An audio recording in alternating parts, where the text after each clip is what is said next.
சைவானுஷ்டானம் சிந்தித்து வருகிறோம். அதில் முக்கியமாக பார்த்திங்கன்னா, ஒவ்வொரு செயலுக்கும் ஒவ்வொரு மந்திரம் சொல்லியிருக்காங்க. அதில் 5 மந்திரம் ரொம்ப சிறப்பு. ஓம் ஈசானமூர்தாய நமஹ, ஓம் தத்புருஷ வக்த்ராய நமஹ, ஓம் அகோர ஹிருதயாய நமஹ, ஓம் வாமதேவ குஹ்யாய நமஹ, ஓம் சத்யோஜாத மூர்த்தயே நமஹ அப்படிங்கிறது 5 மந்திரம். இந்த 5 மந்திரம் இந்த செயலுக்கு ரொம்ப முக்கியம். இது விபூதி இட்டுக்கிறதுக்கு நாம் சொல்ல வேண்டிய இறைவனுடைய 5 திருமுகத்தினுடைய மந்திரங்கள்.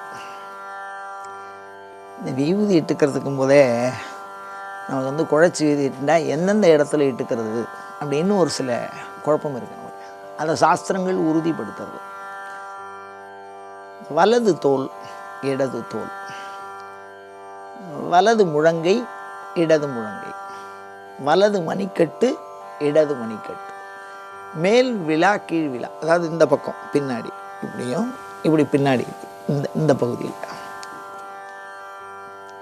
இந்த பகுதிகளில், அது தவிர நெத்தி, அதுக்கப்புறம் மார்பு, அதுக்கப்புறம் தொப்புள். இதுதான் நாம் விபூதி இட்டுக்க வேண்டிய இடம்.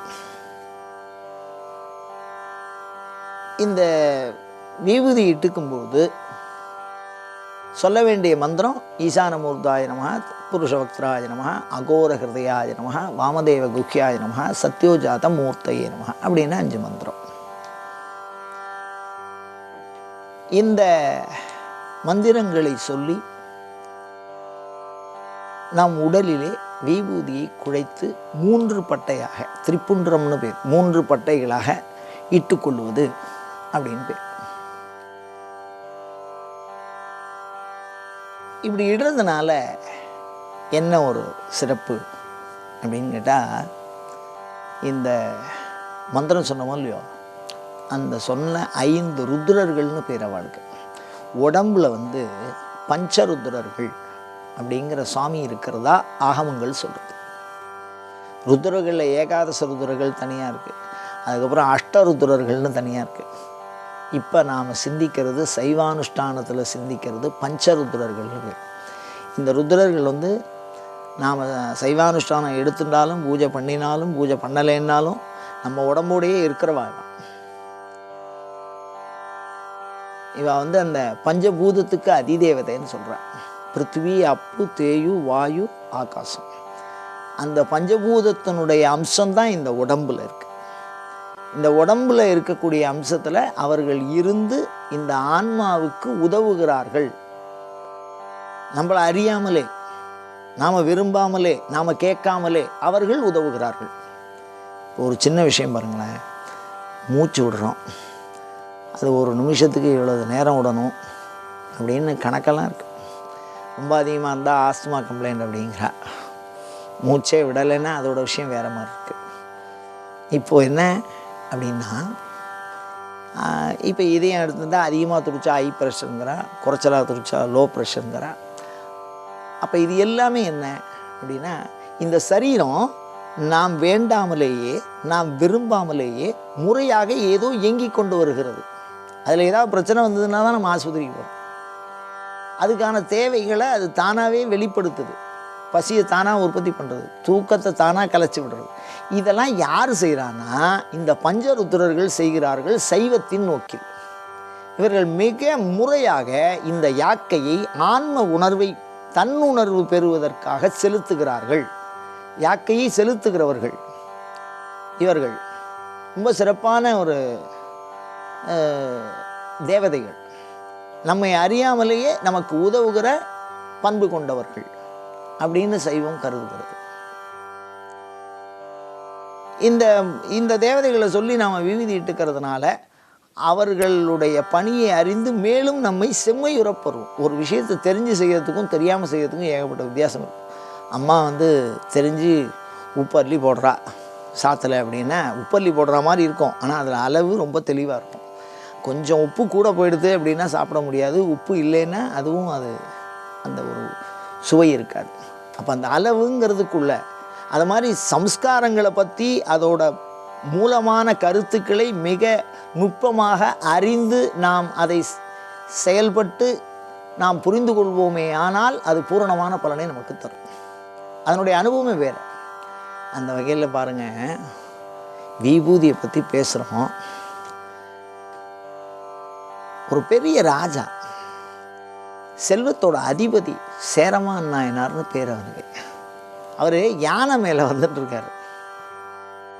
அந்த காலத்தில் எல்லாம் பார்த்திங்கன்னா, ரொம்ப தொன்மையான காலத்தில் நான் சொல்கிறேன், அரசர்கள் ஆண்ட காலத்தில் பார்த்திங்கன்னா, சில பேர் போனால் எதுக்க போகக்கூடாதுப்பா. சன்னியாசி போனால் போகக்கூடாது, ராஜா போனால் இவாளெல்லாம் எதிர்த்து போகக்கூடாது, அதனால் ஓரமாக தான் போவாள். அதை மாதிரி எதுக்க ஒரு ஆள் போயிட்டு இருக்கான்.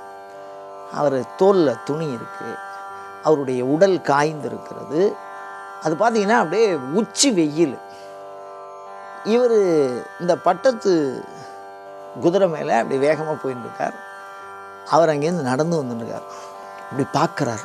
இப்படி பார்த்தா அவரை பார்த்தோன்னே என்ன தோணித்தான், ஆஹா சிவபெருமானே வரா மாதிரி இருக்குன்னு. ஏன்னா அவர் வந்து துணி துவைச்சிட்டு அந்த ஓர்மண்ணில் கலந்து துவைப்பா.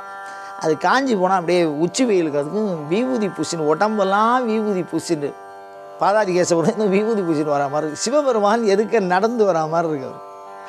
அவர் உடனே அந்த குதிரையிலேருந்து கீழே இறங்கி விழுந்தனும் நமஸ்காரம் பண்ணுறார். அப்படி நமஸ்காரம் பண்ணும்போது அடியேன் சேரன் அப்படின்னாராம் கீரை. அவர் வந்து அந்த ஊரில் துணிகளை துவைக்கக்கூடிய ஒரு ஆள். இந்த விஷயம் பாருங்கள், பழைய காலத்தில்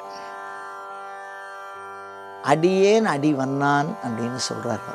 நீங்கள் ஏதோ சாமின்னு நினச்சி விழுறீங்க சாமி, நான் அப்படிலாம் இல்லை, ஆத்தாங்கரையில் துணியை துவைச்சிட்டு வரேன், அதனால் இந்த ஒவ்வொரு மண்ணால் இந்த தோற்றம் உங்களுக்கு இப்படி இருக்குது, நான் அப்படி இல்லை அப்படிங்கிற மாதிரி அவர் பணிவாக அவருக்கு அவர் வாழ்ந்த காலத்தில் வெளிப்படுத்துகிறார். நான் சொல்கிறது அந்த காலத்து நிகழ்வு, அதை பதிவு செய்கிறேன் உங்கள்கிட்ட. இதில் வேறு எந்த நோக்கமும் இல்லை, விபூதியினுடைய உயர்வு. அப்படி சொல்லும்போது உடனே இந்த ராஜாச்சே இவர் காலையில் அவ்வளோதான் அப்படின்னு நினைக்கல. அவர் என்ன சொன்னாராம், சிவனை ஞாபகப்படுத்தியது உமது திருக்கோலம், நீரே குரு அப்படின்னு திருப்பி ஒரு தடவை நமஸ்காரம் பண்ணாராம் அவருக்கு. அவர் ஞாபகப்படுத்துகிறார், நான் வந்து துணியை துவைச்சிட்டு இப்போ தான் வரேன், அந்த ஒவ்வொரு மண்ணால் அது காஞ்சி அப்படி இருக்குது அப்படின்னு தெரியப்படுத்தினாலும் இறைவனை திருநீற்றோடு பார்க்கின்ற அந்த எண்ணம். ஒரு சாதாரண ஒரு ஆள் அவர் மருத்துவர்கிட்ட வந்தார், எனக்கு எப்போதும் சாப்பாட்டு ஞாபகமாகவே இருக்குது சுவாமி அப்படின்னார். உடனே மருத்துவர் வந்து என்ன சொன்னார், அவரை டெஸ்ட் பண்ணார். ஒரு போர்டுக்கு போய் ஒரு வட்டம் வரைஞ்சி காமிச்சார். இது என்னன்னு, இது இட்லின்னார் அவர். ஆஹா சரி. அப்புறம் கோவப்பட்டு ஒரு முக்கோணம் வரைஞ்சார், இது சமோசா மாதிரி இருக்குன்னார். ரொம்ப டென்ஷன் ஆகி அந்த டாக்டர் ஒரு பெரிய கட்டம் வரைஞ்சார், நீல கட்டம். இப்போ என்ன சொல்கிறான் பார்ப்போம், டைனிங் டேபிள் மாதிரியே இருக்குது சார் அப்படின்னு. எதுக்கு சொல்கிறேன் அப்படின்னா, இந்த இறை அன்பு சேரமானுக்கு வெளியில் தெரியுது, உள்ளுக்குள்ளே பார்க்குறதெல்லாம் சிவம். அந்த அன்பு, அந்த பசியாக இருக்கிறவனுக்கு அந்த பார்க்குற இடம்லாம் எப்படி உணவாக தோன்றுகிறதோ அதை மாதிரி மிகச்சிறந்த செம்மையாக இருக்கக்கூடிய சிவபக்தி உள்ளவாளுக்கு அபிநயப்பட்டு சொல்லுவார், பார்க்கும் திசைதோறும் பனிச்சிறை வண்டு ஆர்க்கும் புதுமலர் ஐந்தும். எங்கே பார்த்தாலும் வெறும் கரும்பு வில்லும் மலரும் தான் இருக்குது, உலகத்தில் வேறு எதுவுமே இல்லைங்கிறார். அது மாதிரி தெரியுது. அது மாதிரி சேரமான் நாயனாருக்கு எங்கு பார்த்தாலும் விபூதியும் அதை தரித்த சிவபெருமானமாகவே தெரிகிறார்கள். அப்படி அந்த உள்ளத்துக்குள்ள ஒரு நினைவுகள் வர வேண்டும். இப்போ இந்த மாதிரி 12 இடங்களில் விபூதியை தரிச்சுக்கிறதுங்கிறது என்னென்ன எண்ணத்தை நமக்குள்ளே கொண்டு வரணும் அப்படின்னு சொன்னால், 5 ருத்ரர்கள் நம் உடலிலே இருக்கிறார்கள். இந்த உடல் பஞ்சபூதத்தை அடிப்படையாக கொண்டது. அதனால தான் அன்னாரின் பூத உடல்னு சொல்லுவோம். அந்த பூத உடலை இறைவனே உடன் இருந்து இயக்குகிறான். அப்படி இயக்கிறதுனால தான் நாம் நம்மளை உணர்ந்துக்க முடியும். அப்படி நாம் நம்மளை உணர்ந்தாதான் இந்த உலகத்தை உணர்ந்து கொள்ள முடியும், ஆன்மாவை விடுதலை செய்து கொள்ள முடியும், இறையருளை பெற முடியும். அப்படிங்கிற அவ்வளவு விஷயமும் இந்த விபூதி நெத்தியில் இட்டுக்கிறதுனால நம்ம மனதுக்குள்ளே தோன்றணும். எப்படி வந்து ஒரு வெண்மையான தோற்றம் சிவபெருமானை சேரனுக்கு காட்டி கொடுத்ததோ அதே மாதிரி இந்த சின்னமானது இந்த பஞ்ச ருத்ரர்களையும் நம் மனதிலே தோற்றுவிக்க வேண்டும். அதனால் செயலையும் அந்த இறை எண்ணத்தையும் உடன்பாட்டு முறையில் மெதுவாக பதிக்கிறது தாந்திரிக சாஸ்திரங்கள். அப்படி பதித்து நமக்குள்ளே இறை அன்பை இறை எண்ணத்தை தோன்றச் செய்கிறது. அதுதான் அதனுடைய சிறப்பு. அதனால் எப்பொழுதுமே இறை நினைவிலேயே இருக்க முயல்வோமாக. இது போன்ற தொடர்ந்த சிவச்சிந்தனைகளை தூண்டுகிற வினாக்களை உங்களிடமிருந்து எப்பொழுதும் எதிர்பார்த்தவனாய், அயம் தர்மஹா உத்தரோத்தராபிவிருத்திரஸ்து.